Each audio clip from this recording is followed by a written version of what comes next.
صباح الخير يا الرحمن الرحيم. اللهم صل وسلم وبارك على سيدنا محمد. وبه نستعين. هبدأ النهارده معاكم في السوق زي ما انتم شايفين اهو. هقول لكم اسعار الخضار ايه.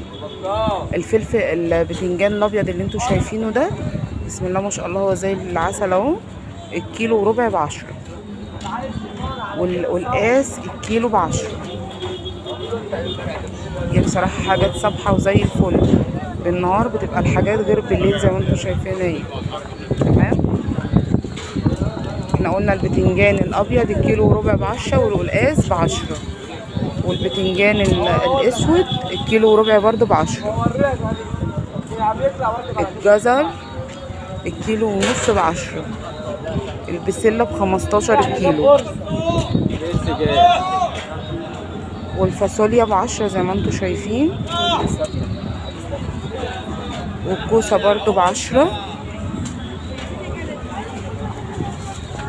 نلف كده واجيبكم. الفلفل الالوان النهارده ب25، والفلفل البارد ده ب14، والرومي ب14، والبتنجان الرومي بكام؟ البتنجان الرومي بكام يا عزيزه؟ ها؟ البتنجان الرومي ب8 جنيه. البتنجان الرومي برضو كيلو وربع ب10 زي ما انتم شايفين كده. طيب خدي يا حبيبي. والطماطم 8. الطماطم الكيلو وربع ب10. قولي لي بقى الخيار بكام؟ الخيار ب10. والبطاطس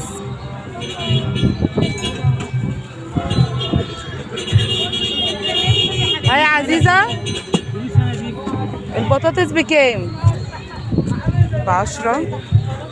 والليمون ب12. وعندها بروكلي هناك اهو وبطاطا وكابوتشا. هنلف ونروح برضو نقول لكم الاسعار ايه. هلف اهو واروح للبروكلي.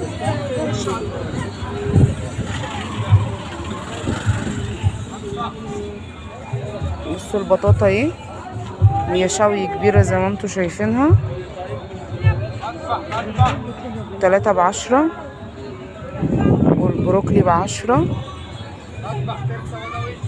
والكرنب ده الواحدة ب10، خضرة او حمرا زي ما انتوا شايفين كده.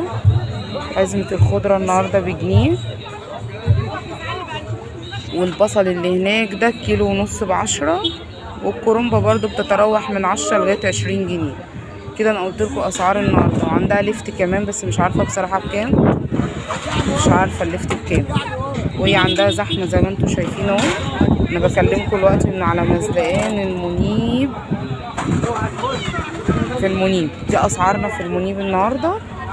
اسعار الخضار النهارده زي ما انتوا شايفينها كده. هرجع لكم برضو بصه. بالله عليكم بقى شاركوا في القناه واعملوا لي اشتراك في القناه وشيروا لي الفيديوهات بتاعتي. لا اله الا الله ولا حول ولا قوه الا بالله على العظيم. انا لسه طالعه اهو خلاص روحت. عايزه اقول لكم ان اسعار الخضار انا مش عارفه اتكلم عند الست. الخضار غالي جدا غالي جدا. يعني انا جبت بصوا 4 فلفلات زي ما انتوا شايفين كده ب20 جنيه. يعني واقفه الواحده ب5 جنيه. حجمها مش كبير. حجم الفلفلايه مش كبير زي ما انتوا شايفينها كده. ادتني ال4 ب20. قالت لي دول كيلو الا ربع.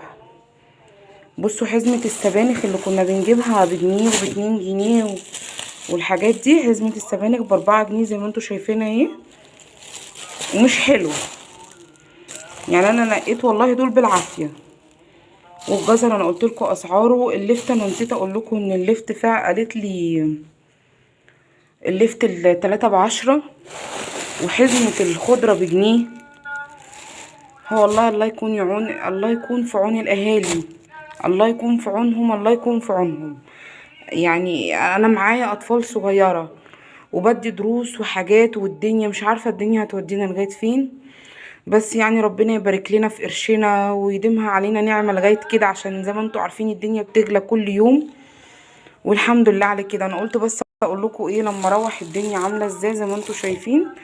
انا ما جبتش والله غير الفلفل الالوان والسبانخ و3 حزم خضره زي ما انتوا شايفين، ونص كيلو جزر وخيار. دفعت 55 جنيه يعني، اللهم بارك، هما دول اللي انا دفعتهم. ولسه بقى اللحمه، ولسه هشوف رز، ولسه هشوف مش عارف ايه. يعني اقدر اقول ربنا يستر على الايام الجايه ان شاء الله. بصوا يا حبايب قلبي، زي ما انتوا شايفين كده السبانخ وسخت لي ايديا وانا بنضفها، بس انا حبيت اوريكم انا بنضفها ازاي. شايفين الراس ديت؟ الراس دي انا برميهاش. الراس دي تحفه، بتخلي السبانخ لها طعم. الناس القدام هم اللي هيعرفوا الكلام ده. انا هنضفها كده زي ما انتوا شايفينها. بنضف الراس وبقطعها كده صغنن في قلب السبانخ. شايفين ايه الراس الكبيره دي؟ بخرطها كده وبقطعها وانزل ببقيه الحزمه زي ما انتوا شايفينها كده. لما تيجوا تنقوا اساسا السبانخ، نقوها اللي فيها الراس اللي عامله زي الفجل الحمرا دي كبيره، تطلع معاكي حزمه السبانخ دي عسل عسل عسل عسل. وقطعيها فيها، نضفيها، بس شيلي الشعر اللي فيها دي زي ما انتوا شفتوه معايا كده. شيلوا الشعر وشيلوا الحته الرفيعه اللي فوق، وابتدي قطعي الحته التخينه المحمره دي واتفرجي. شايفه؟ اتفرجي بقى على طعم السبانخ. هي اسمها الراس دي لما تبقى كتيره في السبانخ. تيتا الله يرحمها الف رحمه ونور عليها، اسمها السبانخ كانت تقول لي كده السبانخ دي مزبخه هتبقى عسل قوي. بس ببتدي اخرط الحزمه كده زي ما انتوا شايفينها. وانا قعدت في الارض بنضف السبانخ اهو. حبيت اوريها لكم قبل ما اطبخ.